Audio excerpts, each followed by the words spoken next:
आज हामीले पोलिनोमियल अन्तर्गत फ्याक्टर्ड थ्योरमको बारेमा हामीले आज छलफल गर्नेछौँ। अब यो रिमाइन्डर थ्योरमको बारेमा योभन्दा अगाडि मैले छलफल गरेँ। अब यो फ्याक्टर्ड थ्योरम चाहिँ कस्तो हो भन्दाखेरि म यहाँ अब फ्याक्टर्ड थ्योरम हेरौँ है त। अब यो ल्याङ्ग्वेज लिङ्क चाहिँ आफ्नो टेक्निक हो। जस्तै यो कस्तो हुन्छ नि, if polynomial or function fx is divided by x minus a। यो ल्याङ्ग्वेज लेख्ने तरिका आफ्नो हुन्छ। fx having डिग्री n पनि लेख्छ हैन, divided by dx minus a। if fx is divided by x minus a and the remainder r भनेको fa equal to 0। यसको रिमाइन्डर भनेको r भनेको रिमाइन्डर जुन चाहिँ fa बाट आउँछ is 0, then x minus a is a factor of fx गर्दा हुन्छ। यति मैले लेखेँ है। If fx is divided by x minus a and the remainder r equal to fa equal to 0, then x minus a is a factor। हाम्रो reminder चाहिँ 0 भयो भने यो चाहिँ के हुन्छ, फ्याक्टर हुन्छ। जस्तो हामीले fx इक्वल टु dx भनेको डिभाइडर, qx भनेको क्वोसिएन्ट। यदि यसको रिमाइन्डर चाहिँ 0 छ भने यसलाई हामी लेख्दैनौँ। जस्तै यहाँ प्लस r पनि हुन्छ, तर रिमाइन्डर 0 हुनु बित्तिकै यो चाहिँ हुँदैन। अब यो नभइसकेपछि त हाम्रो खाली यति मात्रै हुन्छ, fx equal to dx times qx। So यो dx चाहिँ fx को के हुन्छ त, फ्याक्टर हुन्छ। एक्ज्याक्टली के हुन्छ त, डिभाइड हुन्छ भनेको क्या यो। अब हाम्रो चेक के गर्छौँ भने it is factor or not भनेर हामीले क्वेसन सोध्यो भने हामीले यसको डाइरेक्ट रिमाइन्डरले चेक गर्छौँ। यदि यसको अब हामीले 4 को यसलाई हेरौँ है। Using the factor theorem prove the following in the given cases. x minus 3 is a factor of the polynomial भनेछ fx equal to 2x square minus 11x plus 15। अब यसको चाहिँ फ्याक्टर चाहिँ x minus 3 भनेर प्रुभ गर्नुपर्ने भनेको छ है। अब प्रुभ पनि गर भन्छ, कहिले चेक पनि गर भन्छ। अब हामीले यसको भेल्यु यहाँ राख्दाखेरि यसको हामी रिमाइन्डर निकाल्छौँ। यसको रिमाइन्डर 0 भयो भने यो फ्याक्टर हुन्छ, रिमाइन्डर 0 भएन भने फ्याक्टर चाहिँ हुँदैन है। अब यसलाई हामीले फेरि रिमाइन्डर निकाल्नुतिर लाग्छ। अब हाम्रो dx x minus 3 फ्याक्टर भनेको छ, यसलाई हामीले dx मानौँ हैन। यसलाई dx भनेको डिभाइडर x minus 3। अब जहिले पनि यो चाहिँ हामीले x minus a सँग कम्पेरिजन गर्नुपर्छ। अब x minus हुनाले a भनेको चाहिँ 3 हो है। अब यसलाई हामीले fx लाई लेखौँ, कति हुन्छ। अब यसको fx भनेको 2x square minus 11x plus 15 रहेछ। अब के गर्नुपर्छ भने नि यो x को ठाउँमा यो 3 लाई राखिदिनु पर्छ क्या, यो 3 लाई राखिदिनु पर्छ। अनि 2 अनि यो 3 को स्क्वायर माइनस 11x भनेको 3 अनि प्लस 15। अब यो भनेको 3 को स्क्वायर भनेको 9 र 2 ले मल्टिप्लाई गर्दा 18 माइनस अनि 11 3 जा 33 अनि प्लस यो चाहिँ 15। अब यसलाई डाइरेक्ट क्याल्कुलेटर युज गर्दा पनि भयो। यसलाई प्लस गर्दा यो 33 माइनस 33 इक्वल टु 0, अथवा हामीले क्याल्कुलेटर युज गरेर डाइरेक्ट 0 पनि लेख्न सक्छौँ है। अब यसले के देखायो भने रिमाइन्डर f3 इक्वल टु 0 भयो। देयरफोर हामीले के गर्नुपर्छ, x minus 3 is a factor. यो चाहिँ हाम्रो के भयो, फ्याक्टर भयो। अब मैले के गर्न आँटेँ भन्दाखेरि यो बी र सी उस्तै हो, मैले सी लाई गर्न थालेँ किनभने यहाँ माइनस अलरेडी छ, यहाँ चाहिँ माइनस छैन प्लस छ। 2x plus 1 is a factor of the polynomial भनेको छ। अब यसलाई हामीले फेरि x minus a सँग कम्पेरिजन गर्नुपर्ने हुन्छ है। x minus a सँग कम्पेरिजन गर्नुपर्ने हुन्छ फर्स्ट अफ अल त्यसलाई हामीले के गर्नु पर्यो dx गरेर लेख्नु। अब यसलाई हामीले x माइनस a सँग कम्पेरिजन गर्नलाई पहिला 2 ले कमन निकाल्नु पर्यो x प्लस अब यो 1 ले 2 दिनु सक्दैन त्यति बेला 2 लाई चाहिँ बाइमा लेख्नु पर्छ। यसमा हामीले यो 2 कमन निकाल्यो भने x प्लस अब यो 1 ले 2 दिनु सक्दैन 2 लाई बाइमा लेख्नु पर्यो र जहिले पनि यहाँ माइनस हुनु पर्यो x अनि माइनस कमन निकाल्दाखेरि अनि यहाँ माइनस राख्नु पर्यो माइनस प्लस माइनस 1/2। अब यो चाहिँ हाम्रो के हुन्छ त a हुन्छ क्या, यो चाहिँ हाम्रो लागि a हुन आउँछ। अब हामी पहिला fx लाई लेख्छौं 2x³ minus 5x square plus 7x plus 5। अब के गर्छौं हामीले यो x को ठाउँमा माइनस 1/2 लाई राख्छौं माइनस 1/2 2 माइनस 1/2 को पावर 3 माइनस 5 माइनस 1/2 को पावर 2 7 माइनस 1/2 अनि के छ प्लस 5 छ। अब यसलाई इक्वल टु 2 मल्टिप्लाई अब पावर 3 छ यो माइनस हुन्छ 1 को पावर 3 1 हुन्छ 2 को power 3 2 to the 4 to the 8 minus 5 multiply minus को स्क्वायर भएपछि माइनस माइनस प्लस यो 1 हुन्छ 2 को स्क्वायर 4। अब यहाँ पावर छैन plus minus minus 7/2 and plus 5 है। अब यसलाई हामीले क्यान्सल गरौँ यसलाई क्यान्सल हुन्छ। अब यसलाई के गर्नु छ यसलाई मल्टिप्लाई गर्ने होइन यतिपाति माइनस 1/4 अनि माइनस 5 1 जा 5/4 माइनस 7/2 एन्ड प्लस 5। अब यसको एलसीएम हामीलाई 4 आउँछ किनभने यो 2 ले 4 लाई डिभाइड हुन्छ अनि यसको एलसीएम 4 आउँछ।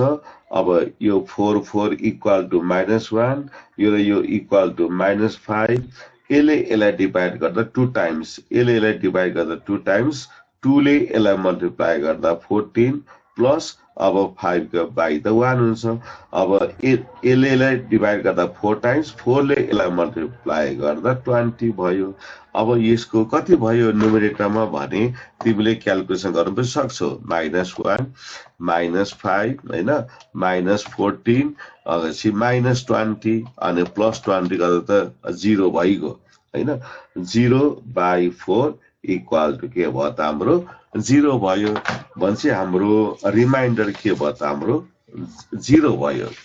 अब हामीले यसलाई एन्सर फेरि के गरेर मिलाउनु पर्यो भन्दाखेरि r equal to f minus 1/2 equal to 0 0 भयो therefore के गर्नु पर्यो यसलाई 2x plus 1 is a factor यो चाहिँ फ्याक्टर भयो क्या फ्याक्टर गरेर प्रुभ गर्नु पर्यो। अब हामी म 5 को a लाई गर्दिन्छु x plus 2 is a factor of the polynomial fx 4x square plus kx plus k find the value of k हैन यो पावर 2 मात्र रहेछ यसमा पावर 3 म गर्दिन्छु b लाई x plus 1 is a factor of the polynomial भने चाहिँ यसले फ्याक्टर भनेपछि यसको रिमाइन्डर 0 हुन्छ।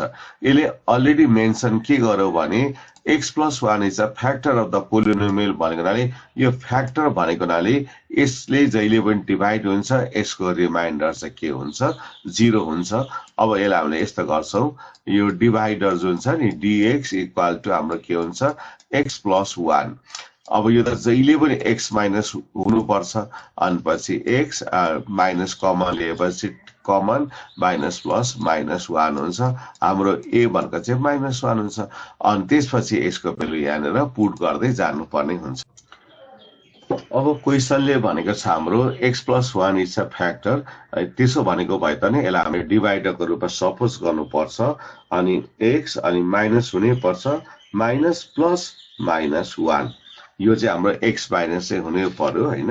अब यसपछि हामी fx लाई राइट गर्छौं हैन कति छ अब 2x³ minus kx square minus kx plus 5 भयो हैन। अब हामीले x समान -1 राख्नु पर्छ अनि यो 2 -1 को पावर 3 माइनस के माइनस 1 को पावर 2 8 माइनस 1 प्लस 5 भएको अब यसको भेल्यु चाहिँ हामीलाई 0 हुन्छ है 0 हुन्छ किनभने यसले फ्याक्टर भनेको हुनाले फ्याक्टर भइसकेपछि यसको रिमाइन्डर जहिले पनि 0 हुन्छ यसले त रिमाइन्डर दिन्छ हैन अब यो चाहिँ कस्तो हुन्छ 2 माइनस 1 को पावर 3 माइनस 1 लाई 3 चोटि गुणा गर्दा माइनस 1 नै हुन्छ अनि माइनस के यो माइनस माइनस प्लस 1 हुन्छ माइनस माइनस प्लस 8 अनि प्लस 5 भयो अब यो चाहिँ हाम्रो ध्यान दिनु पर्यो माइनस 1 को पावर 3 माइनस 1 लाई 3 चोटि मल्टिप्लाई गर्दा माइनस 1 हुन्छ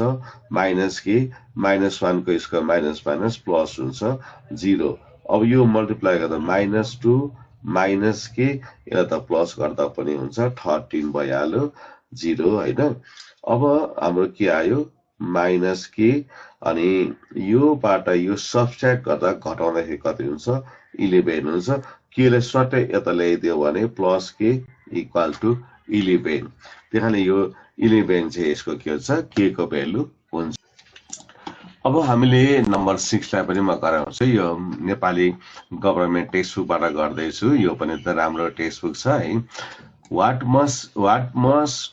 what number should be added to the polynomial so that x plus 1 becomes a factor of the polynomial अब हाम्रो यो यसलाई डिभाइड गर्नको लागि अथवा यो x plus 1 चाहिँ फ्याक्टर हुनको लागि चाहिँ यसमा हामीले कति नम्बर प्लस गर्नुपर्छ कति नम्बर प्लस गर्नुपर्छ हामीले त फाइनल गर्नुपर्ने हुन्छ अब यो कुनै त्यस्तो प्रब्लम केही पनि हुँदैन हामीले अघि जस्तो सेम प्रोसेस गर्नुपर्छ जस्तै x plus 1 छ यसलाई हामीले x अनि माइनस कमन लिएपछि माइनस 1 हुन्छ अनि यो राख्दै जानुपर्छ भ्यालु अनि त्यो जति भ्यालु आउँछ त्यसलाई चाहिँ 0 पार्नु पर्यो नि त त्यसलाई चाहिँ हामीले 0 पार्नु पर्छ अब चाहिँ कस्तो नि यसले 8 भनेको छ what number should be added भनेको छ अब त्यो त्यसलाई 0 पार्नु पर्यो यदि यो माइनस एक्सलाई माइनस 4 आयो भने हामीले प्लस 4 जोड्नु पर्ने हुन्छ अनि यो हामीसँग चाहिँ 4 आयो भने चाहिँ माइनस 4 लाई जोड्नु पर्ने हुन्छ के त्यसरी त्यसले चाहिँ जसरी हुन्छ 0 पार्नु पर्यो जुन नम्बर आउँछ त्यसको अपोजिट साइन भएको नम्बरलाई जोड दिनु पर्ने हुन्छ अब यहाँ what number should be added भनेको छ अब x plus 1 is to be factor भनेको छ नि त अब यसलाई के गर्नुपर्छ x माइनस कमन लिनुपर्छ अनि माइनस प्लस माइनस 1 हुन्छ अनि यो फंक्सन दिएको छदैछ अब हामीले के गर्नुपर्छ भने x को ठाउँमा यसलाई राख्नुपर्छ माइनस 1 अनि यो माइनस 1 को पावर 3 6 अनि यहाँनिर माइनस 1 को पावर 2 11 माइनस 1 प्लस 1 है अब यसपछि यो चाहिँ माइनस 1 छ है माइनस 1 को पावर 3 भनेको माइनस 1 नै हुन्छ अनि यो 6 अनि माइनस 1 को स्क्वायर माइनस माइनस प्लस 1 हुन्छ अनि plus minus minus 11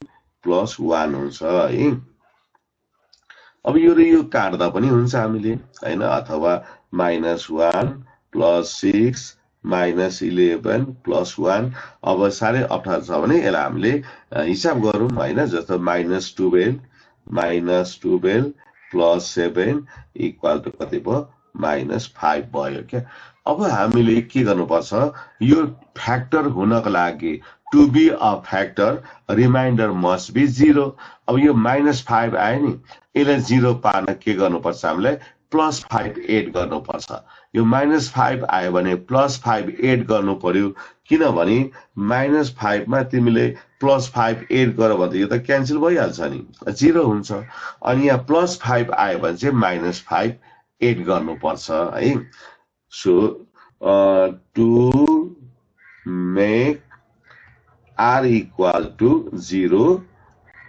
we should add कति 5 चाहिँ एड गर्नु पर्यो किन 5 एड गर्नु भन्दाखेरि यसलाई 0 पार्नु पर्यो नि त योसँग माइनस छ 5 छ हामीले प्लस 5 एड गरौँ भने यो त क्यान्सल भएर 0 हुन्छ भनेपछि यो जति आउँछ त्यसको same number but opposite sign must be added यसरी गर्नुपर्ने हुन्छ है